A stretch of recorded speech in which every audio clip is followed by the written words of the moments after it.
नमस्कार दोस्तों, मैं अंकुर उपाध्याय स्वागत करता हूं आप सभी का आपके अपने YouTube channel share market analysis में। दोस्तों, एक बार फिर से अमेरिका अपने लिए खुद परेशानी खड़ा करता हुआ दिख रहा है।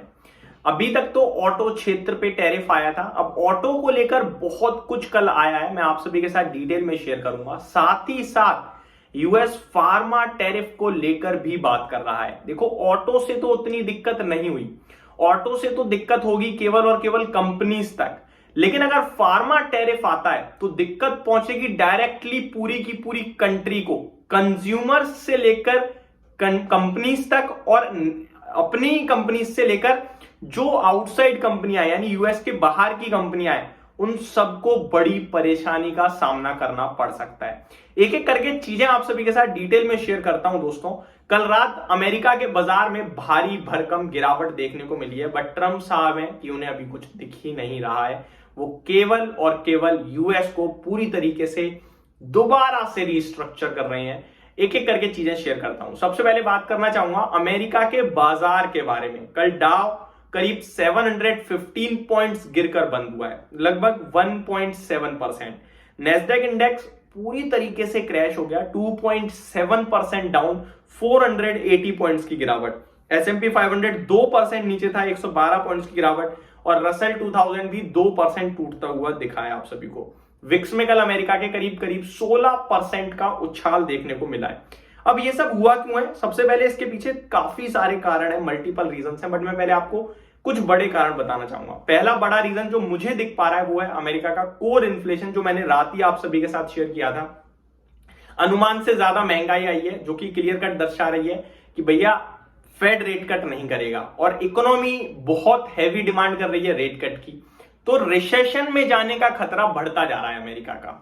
ठीक है, इन्फ्लेशन का डेटा एक बार रिपीट करूं तो 0.4% पे आया है फरवरी का कोर इन्फ्लेशन डेटा, अनुमान 0.3% का था। वहीं अगर पूरे 12 महीने की बात करें तो 2.8% पे आया है, अनुमान 2.7% का था, तो एस्टिमेट से ज्यादा है। अब मैं आप सभी के साथ कुछ इंपॉर्टेंट चीजें शेयर करता हूं ट्रंप साहब ने जो कल रात कही है, फिर ऑटो टैरिफ पे आऊंगा आप सभी के साथ। ऑटो टैरिफ से बड़ी परेशानी खड़ी हो रही है अमेरिका में खुद। जी हां, पहले हम बात करते हैं कि क्या क्या हुआ है कल। तो सबसे पहले ट्रंप साहब ने कहा है अनाउंसिंग फार्मा टैरिफ सून। जी हां, जल्दी ही फार्मा टैरिफ भी अनाउंस करेंगे वो, और ये सोचे हो कि वो ये सोच रहे हैं कि शायद टैरिफ लगाने से और कंट्रीज को प्रेशर में आएंगी या और कंट्रीज को दिक्कत हो सकती है। नहीं, सबसे ज्यादा दिक्कत यूएस को होगी, और उसके बाद तो बाकी कंट्रीज को होगी। और बिग अलर्ट मैं अपने व्यूअर्स को करना चाहूंगा, फार्मा में अगर कुछ दिक्कत आई तो फिर फार्मा टैरिफ आने से भारत की फार्मा कंपनीज को बड़े लेवल पे परेशानी आएगी, क्योंकि इनका बहुत बड़ा बिजनेस यूएस से आता है। ऑटो पे तो ज्यादातर एक्सपर्ट्स ने क्या कह दिया कि उतना एक्सपोर्ट नहीं करते हम लोग, उतनी परेशानी नहीं आएगी, बहुत छोटे लेवल पे है। लेकिन फार्मा बहुत बड़े लेवल पे है, पूरी इंडस्ट्री को बड़ा धक्का लगेगा, चाहे वो बड़ी से बड़ी सन फार्मा हो या छोटी से छोटी फार्मा कंपनी हो। तो जल्दी ही फार्मा टैरिफ आने की उम्मीद कर सकते हो आप, ऐसा ट्रंप साहब कह रहे हैं। आगे पढ़े अगर और कुछ चीजों को, तो willing to make deal on auto tariff, और भी बहुत कुछ कल कहा गया है, एक एक करके मैं आप सभी के साथ शेयर करता हूं। फेड ने कहा है 100% focused on inflation, says progress has been flat. तो इन्फ्लेशन को लेकर वो पूरी तरीके से फोकस कर रहे हैं, और इन्फ्लेशन अभी पूरी तरीके से आउट ऑफ कंट्रोल ही दिख रहा है। ट्रंप साहब ने कहा है Iran is high on my list of things to watch, told Iran we need to talk or bad things will happen. तो ईरान से बात करनी है, अदरवाइज चीजें खराब हो सकती हैं, और अगर ऐसा कुछ होता है तो शायद कच्चे तेल के प्राइस में भी उछाल आ सकता है, जो कि हमारे लिए प्रॉब्लम होगी। तो ईरान जल्दी से जल्दी बात करे अमेरिका से, ट्रंप साहब से, वो ज्यादा बेटर रहेगा। ट्रंप साहब ने कहा है don't think American should buy cars now to avoid tariff. तो वो कह रहे हैं हम ऐसा नहीं सोच रहे हैं कि टैरिफ को नजरअंदाज करने के लिए गाड़ी नहीं खरीदेंगे लोग, बट ठीक है, ऐसा कुछ नहीं होगा। आगे देखा जाए तो और भी बहुत कुछ बोला है इन्होंने। We are making progress on Russia Ukraine, तो रशिया यूक्रेन को लेकर अभी भी चीजें सुधर रही हैं और आगे चल रहा है काम, ऐसा कहते हुए दिखे हैं। और आप सभी के साथ चीजें शेयर करूं तो बहुत कुछ हुआ है दोस्तों, मैं आपके साथ शॉर्ट में शेयर करना चाहता हूं, ऐसे रीड करेंगे तो टाइम काफी ज्यादा जा सकता है। सबसे पहले मैं आपको बताना चाहूंगा जो ये ऑटो टैरिफ लगा है उस पर कुछ कमेंट्स आए वो बताता हूं। ऑटो मेकर ग्रुप ने क्या कहा है, new US tariff will increase costs on American consumer. ठीक है, lower the total number of vehicle sold inside US and reduce US auto export. ये अपने आप में बड़ी स्टेटमेंट है। क्या मतलब है इसका? ये कह रहे हैं जो ऑटो टैरिफ लगा है इससे लोगों के लिए परेशानी बढ़ेगी, महंगी हो जाएगी गाड़ी खरीदना, ऑब्वियस है। पहले आपकी 100 रुपए की कोई चीज आ रही थी, अब 125 की आएगी तो 25% टैरिफ, तो महंगी तो ऑटोमेटिकली हो गई कंज्यूमर्स के लिए। दूसरी बात, इसी की वजह से यूएस के अंदर गाड़ियां कम बिकेंगी। सेकंड नेगेटिव चीज, पूरी की पूरी इकोनॉमी को धक्का लग गया।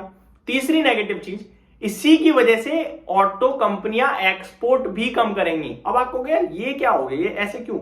ऐसा इसलिए क्योंकि अगर कोई कंपनी अमेरिका में गाड़ी बना रही है और फिर दूसरे देश में बेच रही है तो भैया उसे महंगा सामान खरीदना पड़ेगा। 25% का टैरिफ देके ऑटो कंपोनेंट महंगा पड़ गया। अब महंगी गाड़ी बिकेगी तो महंगी बेचनी पड़ेगी। अब महंगी बेचेंगे एक्सपोर्ट करके तो बिकेगी ही नहीं इतनी जल्दी, क्योंकि दूसरी कंट्री में अपनी गाड़ी खरीद लेंगे लोग, समझ रहे हो? तो वो एक्सपोर्ट भी रुकेगा। तो ये कंपनी को नहीं, पूरी कंट्री को धक्का लगेगा। फार्मा टैरिफ आने से क्या होगा? फार्मा टैरिफ आने से जो यूएस में फार्मा की डिमांड है वो तो रुक नहीं सकती, क्योंकि फार्मा कोई बिस्किट तो है नहीं, मन करा तो खा लिया, मन नहीं करा तो नहीं खाया। फार्मा तो नेसेसिटी है, वो तो जरूरत पड़ेगी तो लेनी पड़ेगी।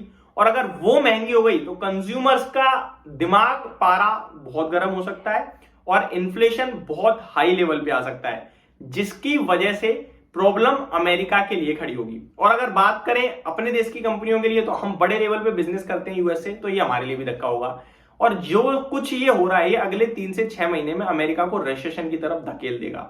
और अगर अमेरिका में रिसेशन या इस तरीके की सिचुएशंस जो डेवलप हो रही हैं और आया, तो फिर प्रॉब्लम पूरी दुनिया को हो सकती है, क्योंकि कहीं ना कहीं हम सब एक दूसरे से लिंक्ड हैं। तो अभी फिर से मैं एक बार रिपीट करना चाहूंगा जो मैं बार बार कह रहा हूं, 3-4 क्षेत्र को लेकर वेटेज कम करो, कम बाय ऑन डिप करो और अवॉइड करो, ज्यादा बेटर रहेगा। लेकिन अगर इन्वेस्टेड हो तो मैं अभी भी बेचने की सलाह नहीं, सिर्फ ये कहूंगा कि वेटेज कम कर दो। रीजन बीइंग, इनके लिए भी अच्छी चीजें बिल्कुल भी नहीं आने वाली हैं। पहला है आपका फार्मा, दूसरा है आपका आईटी, तीसरा है आपका ऑटो, चौथा है आपका कुछ चुनिंदा टेक्सटाइल कंपनियां जिनका रेवेन्यू यूएस में ज्यादा है। आप रिसर्च करो, सब मिलेगा। और फोकस करना है तो इंडियन ड्रिवन कंपनीज पे करो, यहां पे आपके लिए ग्रोथ अपॉर्चुनिटीज हैं, क्योंकि इंडिया एज ए इकोनॉमी अच्छा कर रहा है। कौन सी इंडियन ड्रिवन कंपनियां हैं? एफएमसीजी है, इंफ्रा से रिलेटेड हो सकती है, सीमेंट से रिलेटेड हो सकती है, जो देश में ही मतलब ग्रोथ पे डिपेंड है, उन पे आप फोकस कर सकते हो। इसके बारे में मैं आप सभी के साथ डिटेल में अपने दूसरे चैनल पे बात भी करूंगा। यही समाप्त करते हैं इस वीडियो को। उम्मीद करता हूँ डिटेल्स पसंद आई होंगी। Thank you so much for watching this video. जय हिंद दोस्तों।